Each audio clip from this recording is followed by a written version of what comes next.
Mesdames, Messieurs, bonsoir et bienvenue à votre émission Le Pour et le Contre, toujours en notre compagnie. Comme animatrice de cette émission, Madame Jocelyne Cauvier. Bonsoir, Jocelyne. Bonsoir. Ça va bien? Oui, ça va bien. Tu as changé de lunettes. Tu n'as pas les mêmes lunettes que dans l'intro. C'est-tu vrai? T'attendais pas celle-là? Je m'attendais pas à celle-là. C'est toi qui me l'as fait remarquer en préparation d'entrevue, que voulez-vous?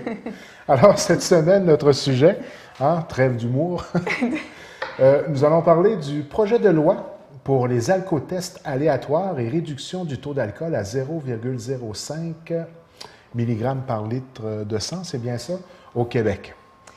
Donc, voilà un sujet du temps des fêtes qui est tout à fait pertinent. Exactement. Donc, le projet de loi, ça a été déposé par le NPD, Bon. qui veut que soient instaurés des alcotests aléatoires. Qu'est-ce que ça fait dans la vie, un alcotest aléatoire? C'est que les policiers vont pouvoir vous arrêter sur le bord du chemin, n'importe quel conducteur. Et là, c'est pas le cas en ce moment-là. Donc, actuellement, la loi, c'est que, par exemple, ils vont faire des barrages routiers ou si vous conduisez de façon vraiment croche, si ils ont l'impression que vous êtes avec des facultés affaiblies, ils vont vous faire un alcotest. Mais évidemment, le problème avec ça, c'est qu'il y a beaucoup de conducteurs qui sont complètement aux facultés affaiblies, mais que ça ne paraît pas nécessairement.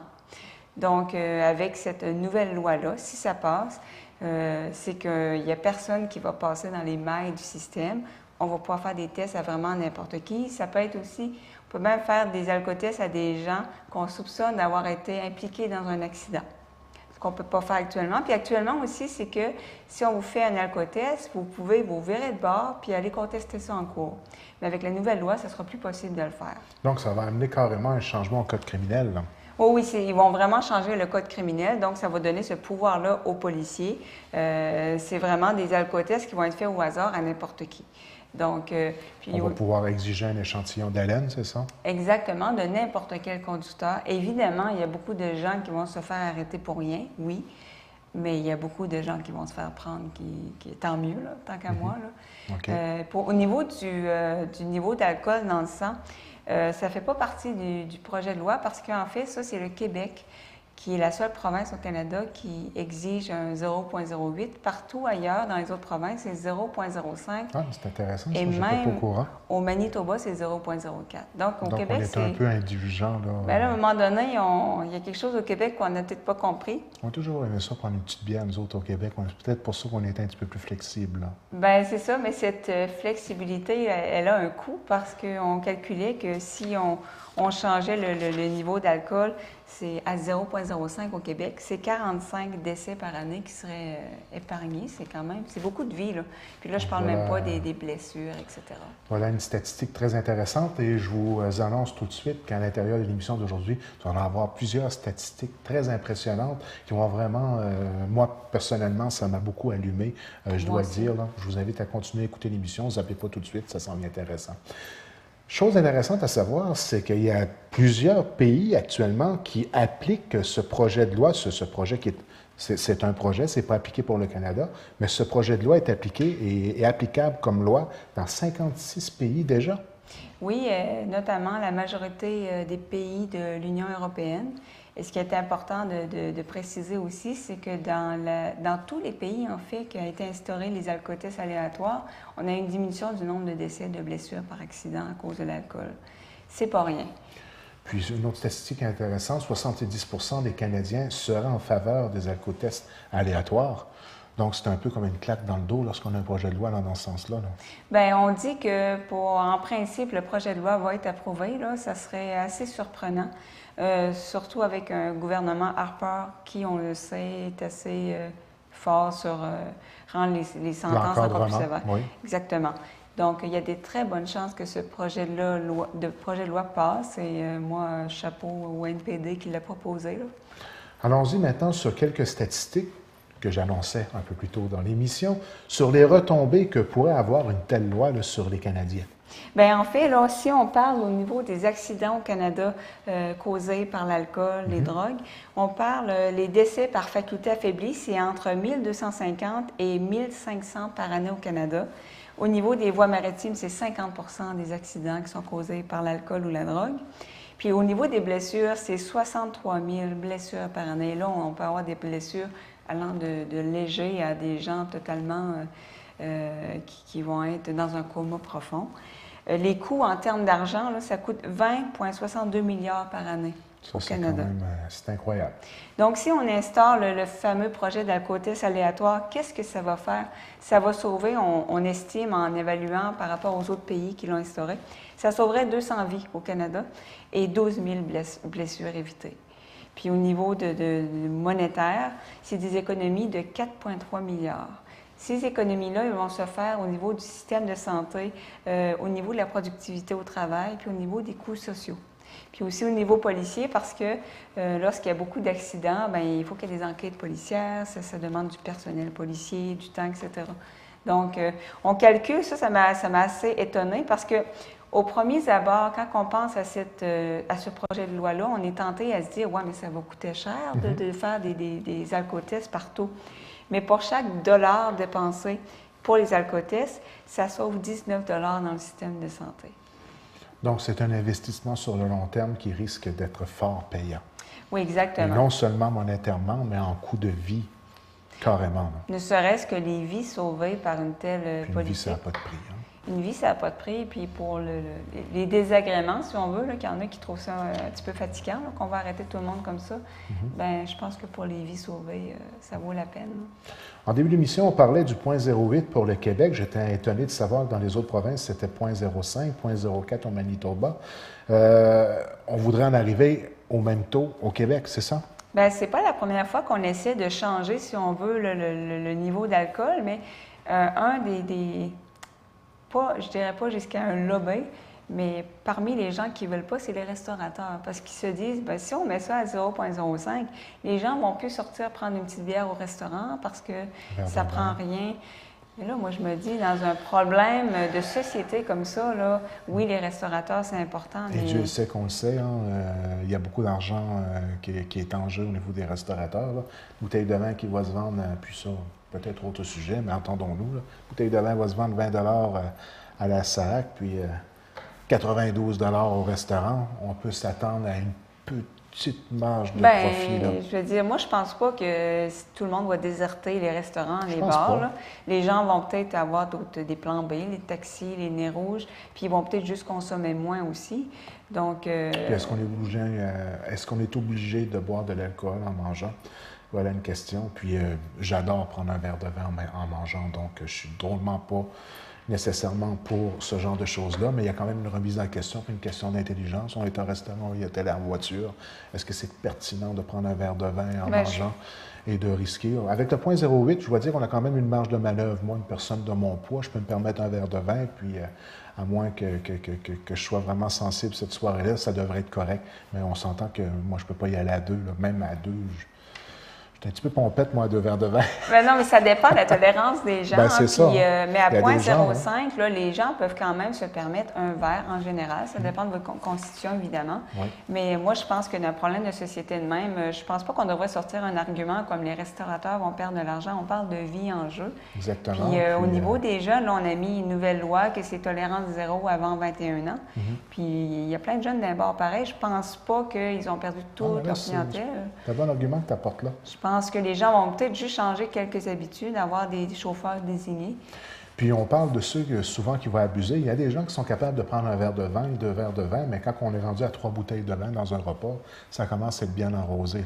Oui, je pense que le problème n'est pas juste au niveau de conduire, et peut-être aussi pour votre entourage qui vous accompagne au restaurant. Oui, ça c'est un autre dossier. Il faut dire que la conversation est plus facile après 3 verres de vin.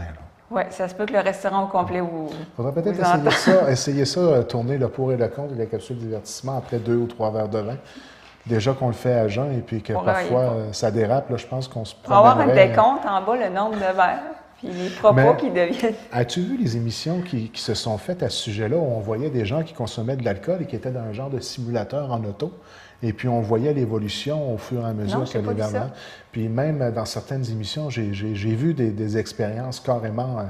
même, je pense que c'était carrément en direct. On voyait l'évolution au fur et à mesure que l'émission évoluait et que le temps passait.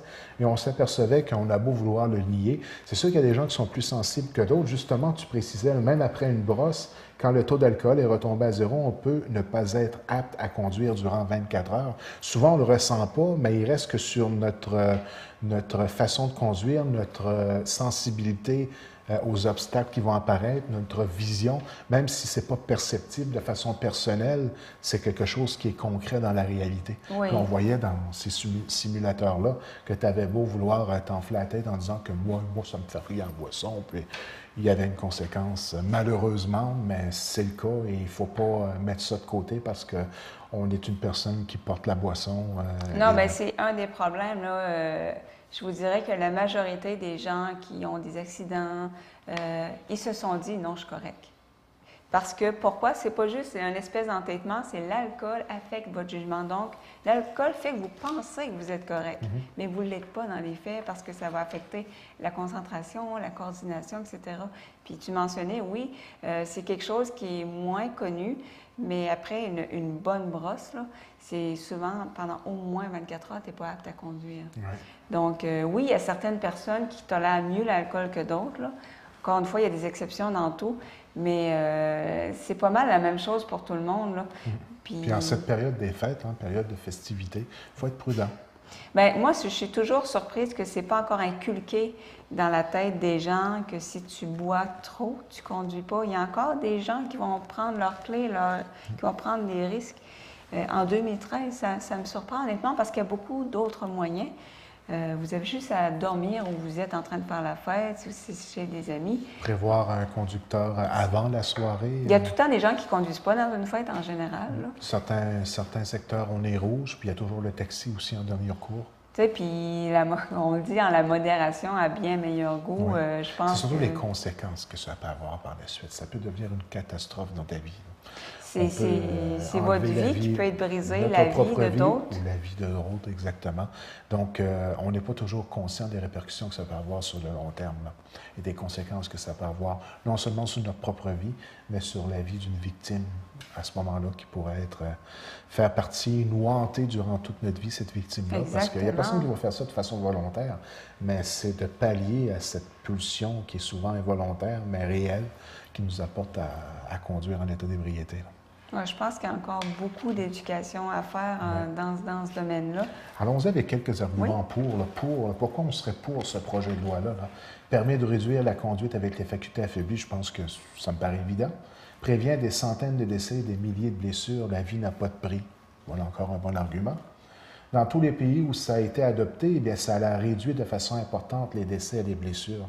Ça a été analysé ailleurs. Donc dans tous les pays que ça a été adopté, il y a une réduction. Donc, c'est pas rien. Donc, on peut dire que c'est un fait. Ce sont des faits. Ce sont des faits. Des faits.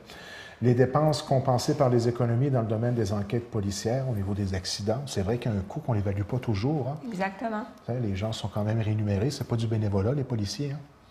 Économie d'argent dans le domaine de la santé, veut pas. Oui, parce que, disons, quelqu'un polytraumatisé, blessure au cerveau, ça peut coûter très, très, très cher. Non? La loi actuelle ne serait pas assez efficace pour dissuader les gens. Pas efficace, mais assez, disons le mot sévère. Oui, c'est pas assez sévère, c'est pas assez dissuasif non plus. Pour vous donner une idée, là, si vous faites prendre pour une première infraction avec l'alcool au volant, on va vous donner une amende à minimum de 1 000 $, une interdiction de conduire de 1 à 3 ans.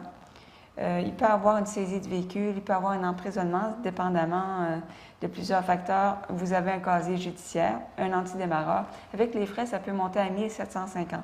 Une deuxième infraction, emprisonnement minimum de 30 jours avec interdiction de conduire de 2 à 5 ans. Une troisième infraction, emprisonnement minimum de 120 jours, interdiction au moins de 3 ans de conduite. Pour moi, c'est pas assez. Surtout quand tu augmentes le niveau d'infraction, puis tu vois que les peines, ça n'augmente pas beaucoup. Moi, je trouve que c'est pas beaucoup. Là. Puis souvent, les montants financiers que tu viens d'énumérer il y a quelques instants, pour quelqu'un qui a de l'argent, ça, c'est une bagatelle. Oui, puis c'est plate à dire, mais il y en a beaucoup, pas de permis, pas grave, je conduis pareil, pas de char, pas grave. Ça, c'est le comble.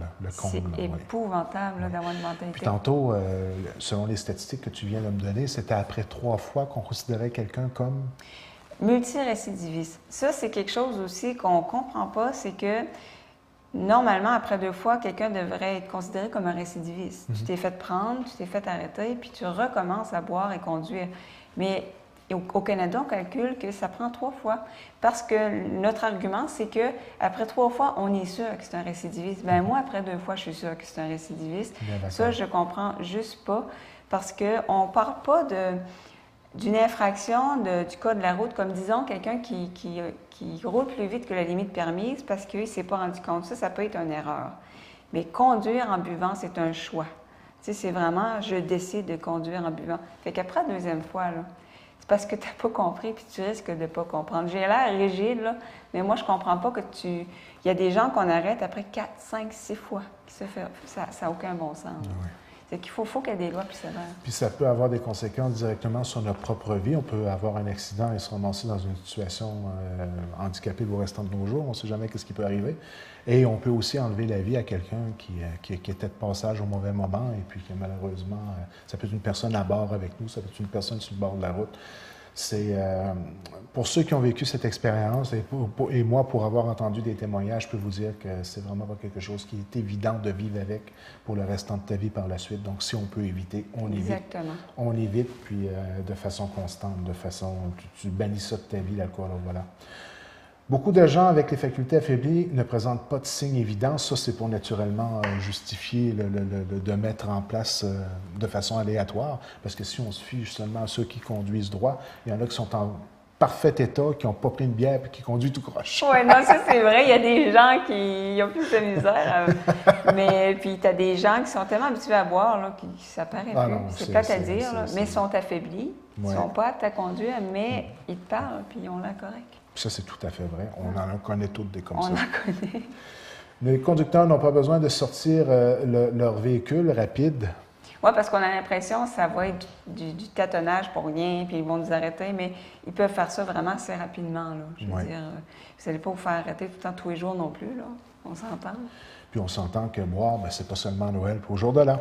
C'est ça, c'est qu'on fait un maximum de barrages routiers, par exemple, dans le temps des fêtes ou à la sortie des bars. Mais j'en ai vu du monde chaud dans le chemin à 7 h le matin. Là. Après une épluchette de blé d'Inde.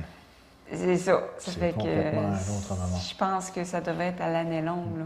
Allons-y avec des arguments contre maintenant. Hausse des coûts d'application de la loi.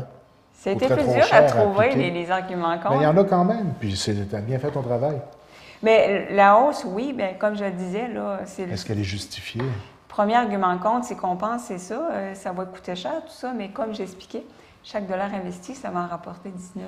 Moi, je bois pas. Moi, je bois pas au volant. On va me faire arrêter. Ça va être talent, ça. Ça me tente pas, moi, de me faire harceler par des policiers qui arrêtent les gens au hasard. Moi, je veux qu'ils se concentrent sur ceux qui boivent, pas ceux qui boivent pas. C'est sûr, quand le monde était en retard à un rendez-vous, puis en plus, se fait arrêter, qui boivent pas. Je boive, tu boives, ils boivent. Nous boivons. Pour faire référence à une autre émission. Oui. Sur les accents.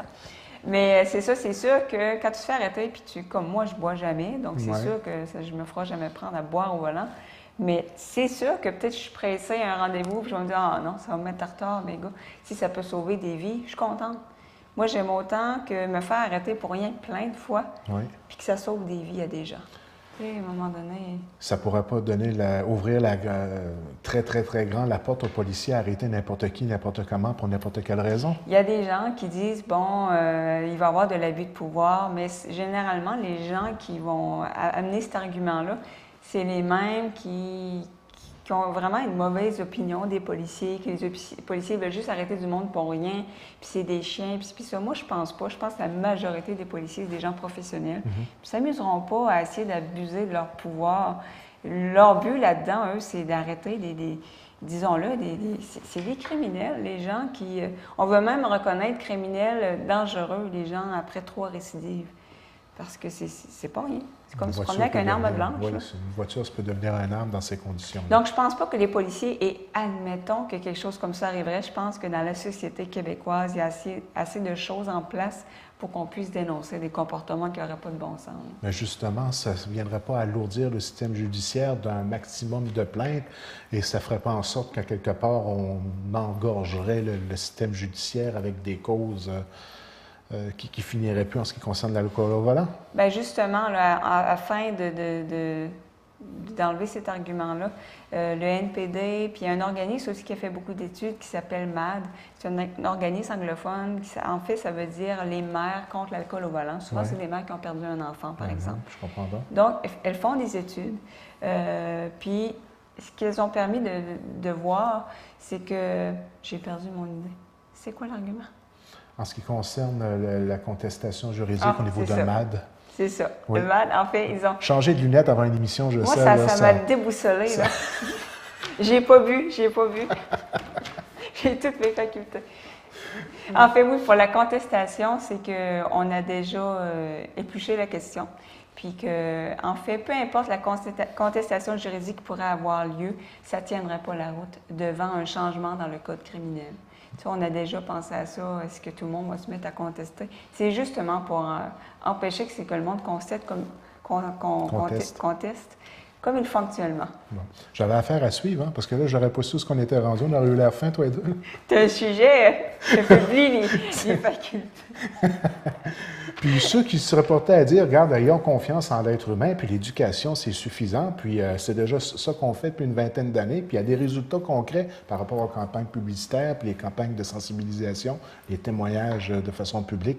Ça a un succès, on ne peut pas le nier. Bien, comme Éducalois, je pense qu'ils font un très bon travail. Il y a des publicités, les publicités choc, là, de l'alcool au volant, ça fait réfléchir. Mais le problème, c'est que souvent, ça fait réfléchir ceux qui ne boivent pas.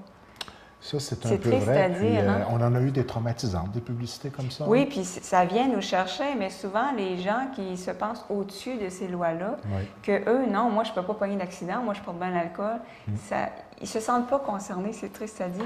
Tantôt, tu me parlais de sanctions qui n'étaient pas assez sévères. Pourquoi qu'on ne se contenterait pas tout simplement de rendre les sanctions plus sévères, puis de laisser ça comme c'est là au niveau de l'encadrement? Ça serait déjà un premier pas, parce que c'est clair que les sanctions ne sont pas assez sévères. Mais encore une fois, le problème, c'est que on n'arrive pas à attraper tout le monde. Parce que c'est tellement rare qu'il y a des barrages routiers ou qu'on arrête quelqu'un parce qu'il conduit tout croche, qu'il y en a combien qui passent dans les mailles. Puis il y a une statistique, je pense, qui t'avait surprise, qui m'avait beaucoup impressionné aussi, là. La majorité des conducteurs, je peux le lire? Oui. La majorité des conducteurs aux facultés affaiblies ne se font pas arrêter au contrôle routier. Selon l'étude, il faudrait conduire avec les facultés affaiblies une fois par semaine durant 2 ans pour se faire accuser d'une infraction et plus de 6 ans avant d'être condamné. Ça, c'est vraiment là... Moi, ça m'a complètement...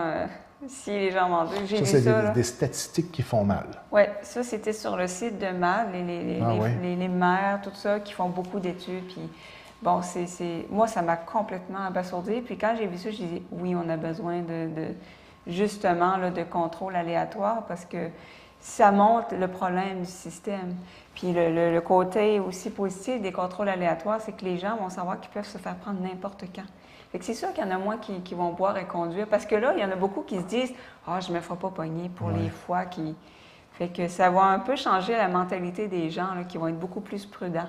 Mais moi, j'en ai appris beaucoup parce que je pensais que c'était déjà en place, les alcotaxes aléatoires. Je ne pensais pas que ça pouvait se faire seulement dans le cadre de barrage routier. Moi aussi, il a fallu que je lis comme il faut la loi. J'ai dit, c'est pas comme ça en ce moment. Puis j'ai lu que non, les policiers, il faut vraiment qu'ils aient des motifs raisonnables avant de faire l'alcotest. Puis après ça, comme je disais, bien, la personne peut décider de contester en cours. Puis là, après ça, la personne peut dire, ben oui, mais t'as jugé, mais gars, peut-être que je conduis de même parce que j'étais fatiguée, ici, puis ça. Donc, il y a trop de place là, à la subjectivité, tandis que là, ils peuvent le passer à qui ils veulent. Fait que si tu fais un barrage routier et que tu passes tout le monde, ben il n'y en a pas qui vont passer dans les mailles du système. C'est sûr qu'il y en a toujours qui vont avoir la chance de leur bord et pas se faire prendre pendant des mois. Mais les statistiques des autres pays parlent d'elles-mêmes. Si tu as une réduction là, je pense, c'est une vingtaine de % des décès, des blessures, c'est pas rien. Sur 100 décès, tu en as 20 de moins. Je veux dire, moi, juste pour ça, là, dans notre société... C'est 20 C'est 20 Ah oui. Puis, comme je disais tantôt, là, le passer à 0,05 au Québec, c'est une diminution de 8 Donc... il y a un lien direct, là. Je pense que comme société, là, c'est à nous de décider qu'est-ce qu'on veut prôner comme valeur. Puis moi, pour moi, la sécurité, puis le caractère sacré de la vie, je pense que ça n'a pas de prix. Puis on n'a pas eu de difficulté à le faire pour les jeunes, hein? On l'a mis à zéro, hein, pour protéger justement nos jeunes. Puis ils se sont habitués. Il n'y a personne qui a crié à l'émeute puis que c'était injuste. Oui, il y en a qui n'aiment pas ça, mais... énormément de qualité de vie à nos jeunes non plus, là. Ben non, je pense qu'ils ont trouvé d'autres moyens, ça fait que... Je pense que tu as entièrement raison de dire que ça va être un choix de société, puis ça va être aux gens. Nous, l'intérêt, c'était de créer un débat à la maison. Je pense que ça va être réussi. Bien, il y a des gens qui peuvent être contre. Je veux dire, moi, c'est sûr, c'est assez clair que je suis pour. Mais je pense qu'en allant lire un peu tous les arguments, ce qui en ressort de ça, c'est qu'au niveau financier, on est gagnant. Au niveau de la vie, de la santé, on est gagnant. Le seul côté négatif, c'est peut-être le désagrément que c'est le monde, ça va les tanner de se faire arrêter pour rien. Mais c'est comme ça dans beaucoup de facettes de notre vie. Vous allez à l'aéroport prendre l'avion, ça va prendre une éternité pour vous faire vérifier, avez-vous une bombe, ci, puis ça. On le fait parce qu'on a une garantie que dans l'avion, ça va être sécuritaire. Mais si c'est la garantie que ça prend pour que j'ai moins de chances de me faire frapper par un chauffeur qui est complètement saoul, bien moi, ça ne me dérange pas de me faire arrêter, là. Je me dis, c'est des vies qui vont être sauvées. Ça peut être la mienne, ça peut être ma famille, ça peut être n'importe qui. Je pense que tu amènes un très bon argument en terminant l'émission. On a fait à peu près le tour? Oui. Et là, on est en pleine période des fêtes. Oui. Et puis, si je ne me trompe pas, c'est la dernière émission du Pour et le Contre avant Noël. Parce que ça revient. Ça revient après les fêtes, mais dans oui. le coin du à peu près fin janvier. Oui, environ. Environ.